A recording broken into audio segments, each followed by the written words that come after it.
28 फरवरी 2026 की वो सर्द सुबह तेहरान की गलियों में अभी सूरज की पहली किरण भी नहीं पहुंची थी कि अचानक धमाकों की गूंज ने पूरी दुनिया को हिला कर रख दिया। ये कोई मामूली हमला नहीं था, ये उस युद्ध की शुरुआत थी जिसकी आशंका दुनिया दशकों से कर रही थी। अमेरिकी बमवर्षक और इजरायली मिसाइलें ईरान के उस सबसे बड़े डर को निशाना बना रही थीं जिसे ईरान अपना गौरव मानता था, उसका परमाणु कार्यक्रम। इस हमले को नाम दिया गया था ऑपरेशन एपिक फ्यूरी। लेकिन इस आग की लपटें सिर्फ तेहरान तक सीमित नहीं थीं। इसका धुआं हजारों मील दूर भारत की राजधानी दिल्ली तक पहुंचने वाला था। इस कहानी को समझने के लिए हमें थोड़ा पीछे जाना होगा। एक समय था जब ईरान और इजराइल कट्टर दुश्मन नहीं बल्कि गहरे दोस्त हुआ करते थे।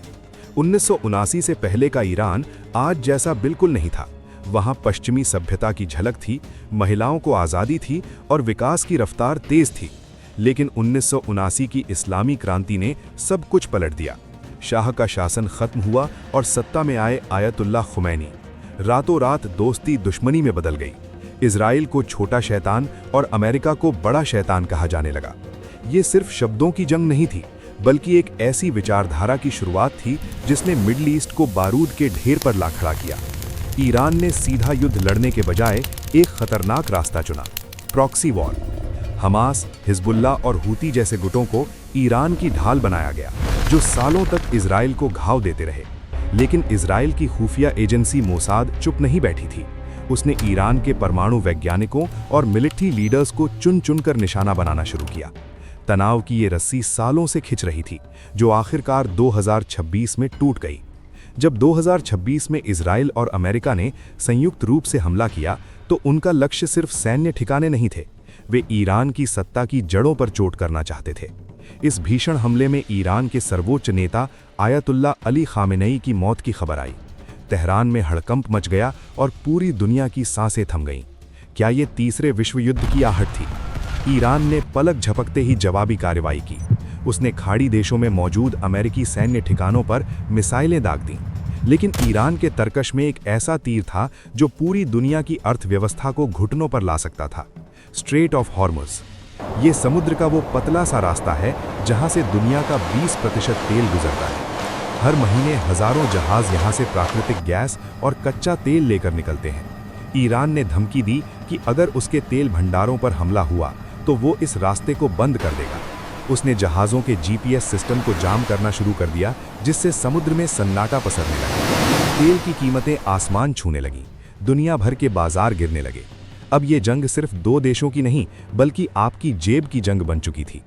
भारत के लिए ये किसी डरावने सपने से कम नहीं था। भारत अपनी ज़रूरत का 80% से ज़्यादा तेल आयात करता है। इसमें से 40% तेल इसी स्ट्रेट ऑफ हॉर्मुज़ से होकर आता है। अगर तेल की कीमत में सिर्फ $1 की बढ़ोतरी होती है तो भारत का आयात बिल अरबों डॉलर बढ़ जाता है। इसका सीधा असर आपकी गाड़ी के पेट्रोल और घर के राशन पर पड़ता है। महंगाई का वो राक्षस जो पहले से ही सिर उठा रहा था, अब और भी बेकाबू होने लगा।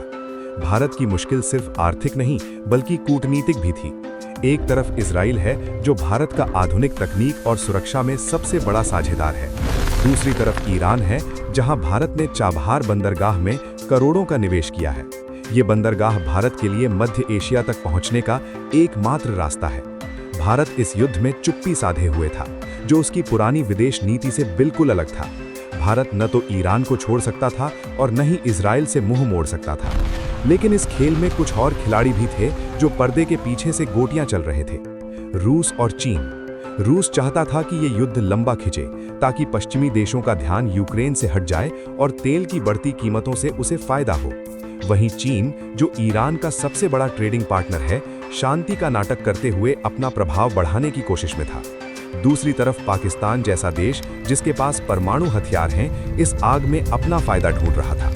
दुनिया दो हिस्सों में बंट चुकी थी, एक तरफ अमेरिका और उसके साथी, दूसरी तरफ रूस, चीन और ईरान का नया गठबंधन। युद्ध की ये आग सिर्फ सरहदों तक नहीं रुकी, इसने मानवता के सामने एक बड़ा सवाल खड़ा कर दिया। क्या परमाणु हथियारों की दौड़ हमें तबाही की ओर ले जा रही है?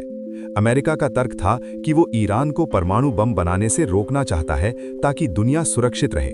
लेकिन क्या किसी संप्रभु राष्ट्र पर हमला करना और उसके नेतृत्व को खत्म करना अंतर्राष्ट्रीय कानूनों का उल्लंघन नहीं है?